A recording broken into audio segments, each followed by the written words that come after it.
What is up, guys? Yandere Neko here, and if I sound like shit today, it's because I'm recording this while sick, so hopefully that doesn't mess anything up. So today I'm talking about what's slowly becoming possibly my favorite matchup, also a matchup we will likely never see on the show because Makima is already on the show, and both characters have other, more popular, and frankly weaker matchups. But anyway, today I'm going to be talking about Makima v Muzan, my thoughts on it, who I think wins, and why I'd really like it on the show. So, the basic pitch is really just the sheer battle of attrition this all is, with Makima, there's the Prime Minister contract where any damage done to her is reflected on a random citizen of Japan, which in 1990 effectively gives her 120 million extra lives, versus Muzan, where I feel like Demon Slayer's kind of slept on in just how busted their healing is, because unless you can exploit a weakness like sunlight, the Nichiren blade that absorbs sunlight, or like Wisteria poison, their stamina and regen is basically endless. And I'm pretty sure higher tier demons, such as Muzan, are immune to the latter two anyway, or at least exceptions. Now, this is not like a no limits fallacy, he still needs a cell to survive. That's why one of the poisons affecting him in the last arc was preventing him from separating his cells. So he couldn't just like scatter them and run away. So basically just like a battle of pure attrition where neither character really has an easy answer to take down the other. Without further ado, let's break it down into categories. Okay, so for AP, just total destructive capacity, Makima should take this hands down. She has much more destructive devils in her arsenal. Devils she all should scale above, so she just kinda takes AP. Now, physical stats is actually kind of interesting, because at first, most people would think Muzan, especially given in the last arc, he was nerfed by like 4 different poisons. So there's actually like a higher theoretical calculation you can get him at with his physical stats. But keep in mind, Makima was able to fight and eventually beat Black Pochita, which, granted, she did lose a handful of her lives during that fight, but even fighting relative to that should debatably actually give her the lead in physical stats as well, except for possibly speed, just because there's a lot of different calc stacks and like buffs you can give for Demon Slayer in the speed department. But like debatably, Makima also beats Muzan in physical stats as well. Now, abilities is another one that kind of just breaks for Makima, because not only is she the control devil, which allows her to control anybody she sees as beneath her, which is basically everybody, but she also appears to have these telekinetic abilities as well. While it usually appears in the form of her signature bang attack, she can also sort of just glare at someone and mess up their insides that way, like she seemed to do to another Yakuza guy in Volume 4. Now, on top of that, she also has a whole host of devils she can call to her aid for fights. Let's just speedrun this because there's a lot. So there's the weapon hybrids, the katana, longsword, spear, bow, whip, flamethrower, bomb, all those devils. The fox devil, the snake devil, and the mantis devil to just eat opponents whole. The zombie devil for zombie army.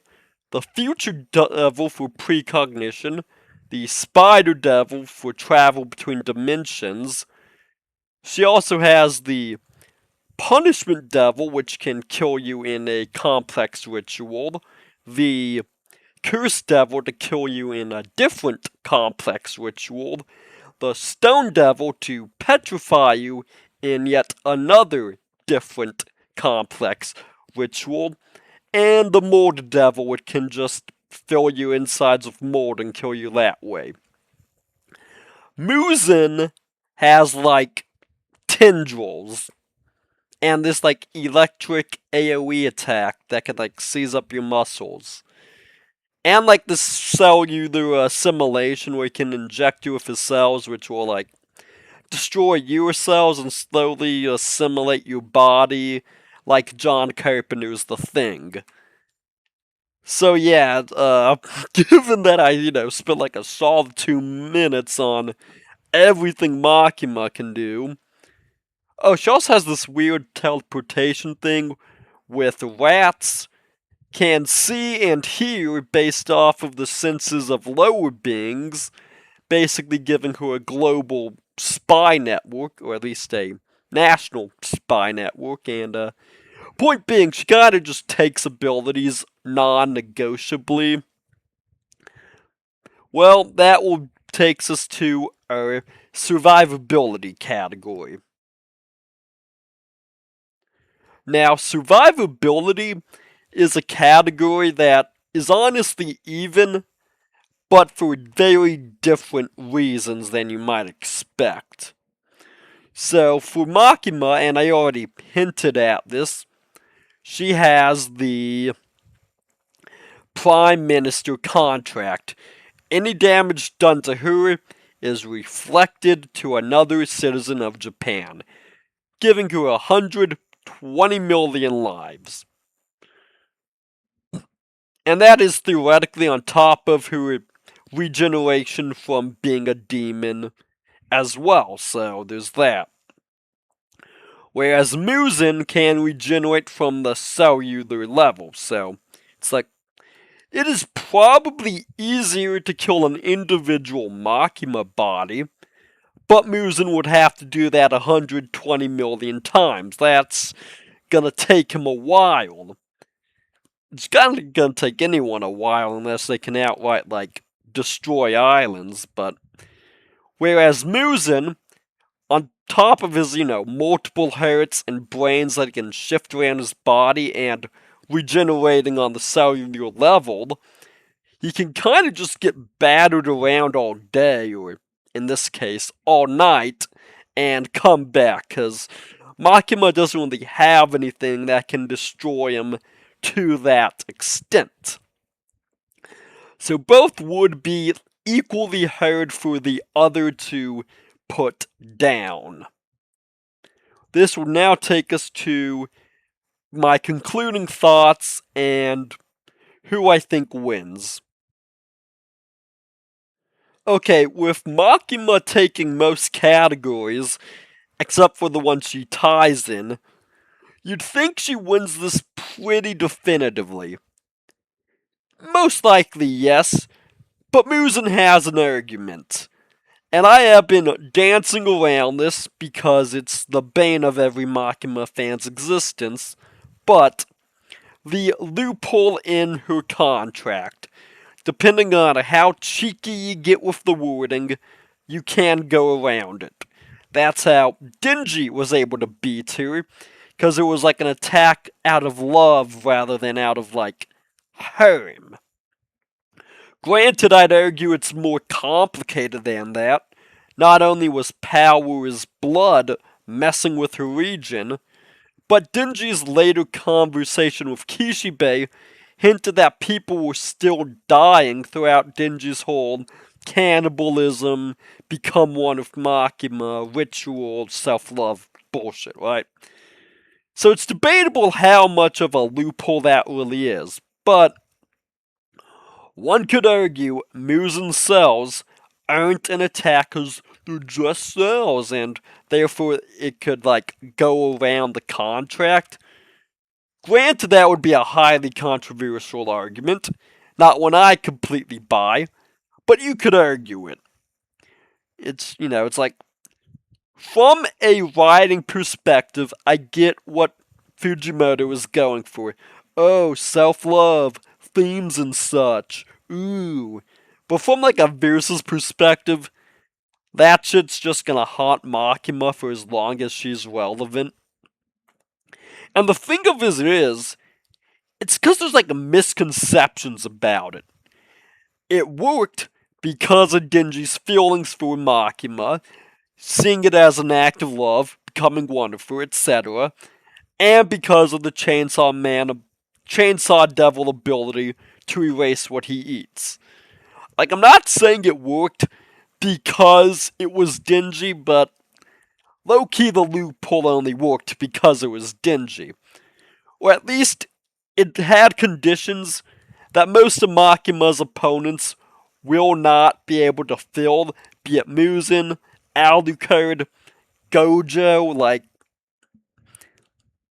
realistically, 9 times out of 10, you're gonna just have to kill all 120 million lives. Okay, so yeah, that sort of hints at my thoughts that Makima kind of just takes this, because at most, she just has the devils and lives to survive until sunrise, but she also has a few win cons. For one, the punishment devil could just smash him into paste. Oh, I completely forgot about the angel devil that could just suck up his lifespan and transmute him into a weapon. That's a possibility. There's possibly the stone devil to turn him to stone. And that's all dancing around the main one, just using her control devil powers. Like, she could very likely just use her, like, chain things and tell him to game end himself before the fight even starts, so. But, like, not bringing that up, she also has other win cons as well, right? So, Makima kind of just takes this, Now we'll get on to the bonus round and discuss why the other two more popular matchups for both characters, aren't as great. Okay, so, the first one, Makima v Alucard. If Makima were to return, this would be her most likely opponent, so just gonna speedrun my thoughts on it. I mean, at least it's a Makima win. And I do get it, both Makima's Japan contract and Alucard's, like, Soul Army means you effectively have to kill both a million or so times to win.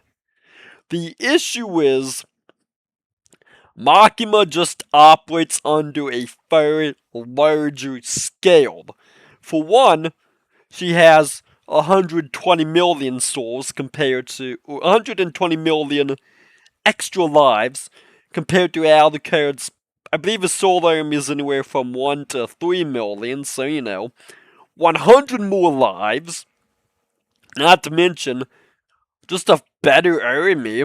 Like, actual devils with far more destructive capabilities than Alucard's zombie army. I mean, shit, the zombie devil alone basically does that already, so. And also, we are forgetting a big weakness of Alucard, and that is, level 0 removes all his extra lives, and you just have to kill him once. Have fun getting cross-mapped with a bang attack, like. Not to mention, Alucard just does have many win cons. For one, we know at least Death Battle doesn't buy giving him Schrodinger, because canonically, he had to boot it or else he would disappear, so. I'm gonna hold that same ruling, because I haven't heard any compelling counter arguments. And two, the silver bullets likely will just be regular bullets because, as far as we know, Chainsaw Man devils don't have traditional devil weaknesses. They're not weak to silver, they're not weak to holy water, so the whole gun that takes away like a vampire's healing factor likely doesn't work here either. So, we got someone. So, like, I'm happy that it's a Makima win. I'll take a dub. Oh, and I also forgot, Alucard's only real advantage, which would be speed, is something he doesn't even use because he likes to get himself. He likes to get hit, his whole self-loathing hatred thing. So, well, against an opponent like Makima, that's okay, enjoy dying. So, that's why Makima v Alucard is a weaker matchup than Makima v Muzan. Also, I mean, Makima v Muzan just has more civilian casualties. So, yeah, that's fun. Anyway, moving on to the second bonus round. Sukuna v Muzan. I'm not going to spend much time on it because it's not really worth that much time, but simply put, Sukuna's ability to attack the sword directly kind of just negates any of Muzan's busted healing. Not to mention, you could probably just atomize him with the Divine Furnace or whatever that fire arrow attack was. I think it was Divine Furnace. So yeah, it's like Sukuna can kind of just take away Muzan's whole shtick. Not much to talk about there. Alright, that's my thoughts on Makima v Muzan. Please like and subscribe, and I'll catch y'all in the next video.